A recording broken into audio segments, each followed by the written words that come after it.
बोले सत्य सनातन धर्म की बोले सियापति रामचंद्र भगवान की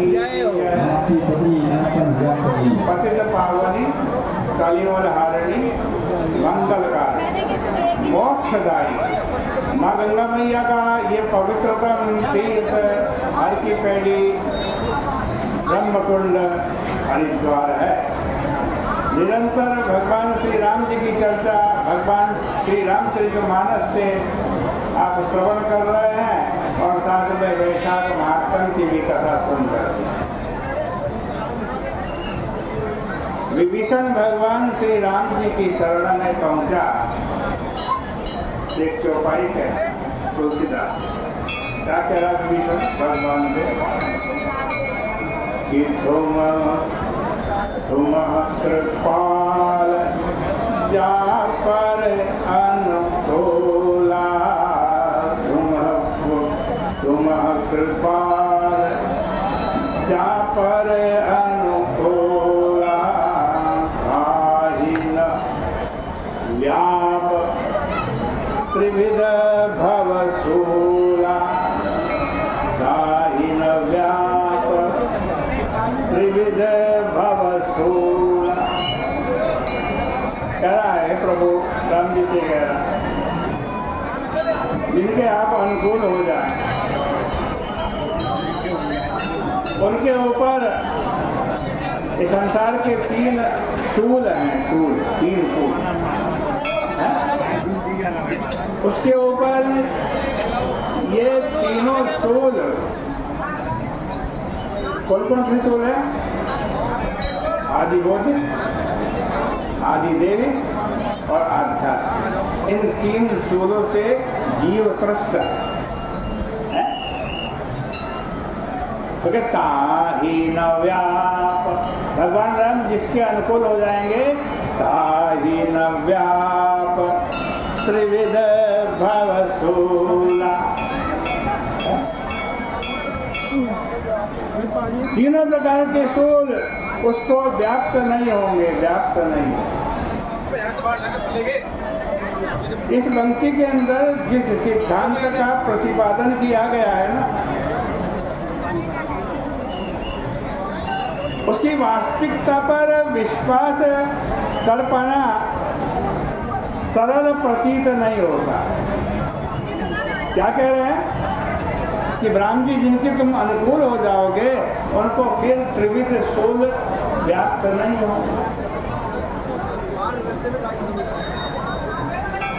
ईश्वर की अनुकूलता के बाद दैहिक दैविक और भौतिक तापों से संतप्त नहीं होना पड़ता, ये सिद्धांत है। और इसे यदि सर्वथा यथार्थ हम मान लें, ये बिल्कुल यथार्थ सिद्धांत है, बिल्कुल सच्चा सिद्धांत है, तो फिर इन तीनों तापों से संतप्त हम जब किसी व्यक्ति को देखेंगे ना तो हम इस सिद्धांत के अनुसार ये कल्पना कर लेंगे कि भाई ये भक्त नहीं है, ये भक्त नहीं, क्योंकि ये त्रिविध शास्त्र से संबद्ध है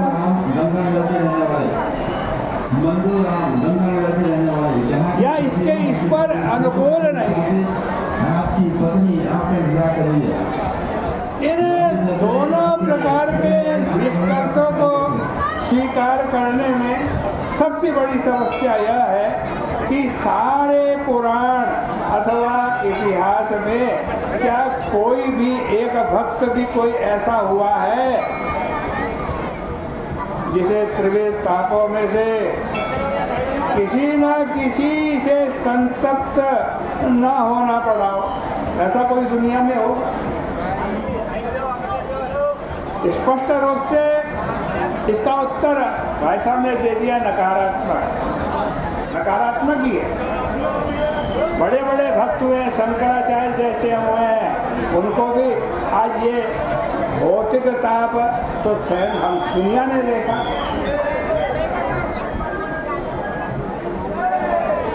जितने भी दुनिया में भक्त हैं उनके ऊपर कभी ना कभी किसी ना किसी प्रकार की आपत्ति आ चुकी है। अपितु यह कहना अधिक उपयुक्त होगा कि भक्तों पर कई बार अधिक विपत्ति के बादल मंडराते हुए दिखाई पड़ते हैं। तो ऐसा क्यों कह रहे हैं विभीषण प्रभु? जिनके आप अनुकूल हो जाते हैं उन पे त्रिविध ताप व्याप्त नहीं होते। इस प्रश्न का एक सरल समीकरण यह हो सकता है कि इस प्रकार की इतनी भी पंक्तियां मानस के अंदर आई हैं, उनको केवल अर्थवाद के रूप में ले लिया भक्ति की ओर मानवीय प्रवृत्ति को ले जाने के लिए उसकी इतनी अतिशयोक्तिपूर्ण प्रशंसा की गई। किंतु भक्त इस प्रकार के अर्थवाद को मानने के लिए तैयार ही नहीं है। वो कहता ही नहीं कि अर्थवाद है, वो कहता है सत्य है। ये पंक्ति जो लिखी है ये बिल्कुल सत्य है। भक्त अर्थवाद नहीं मानता इसको।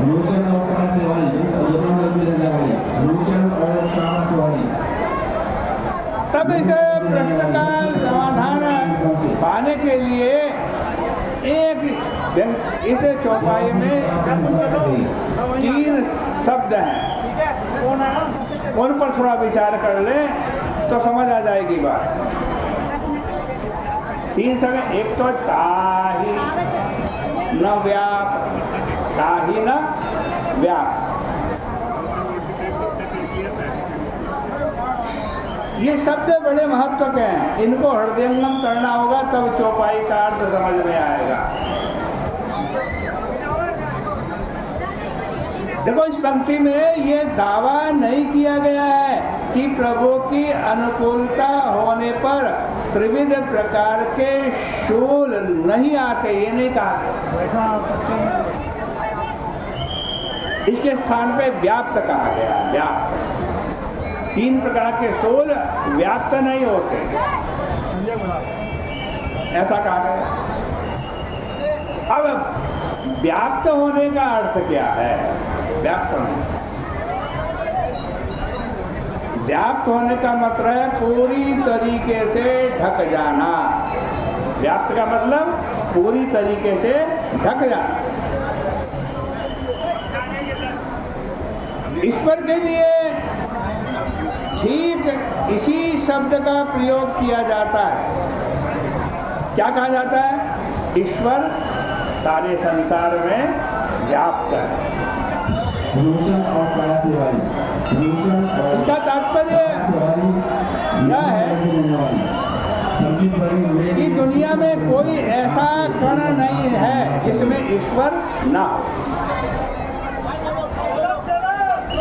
यहाँ ईश्वर का निवास ना हो।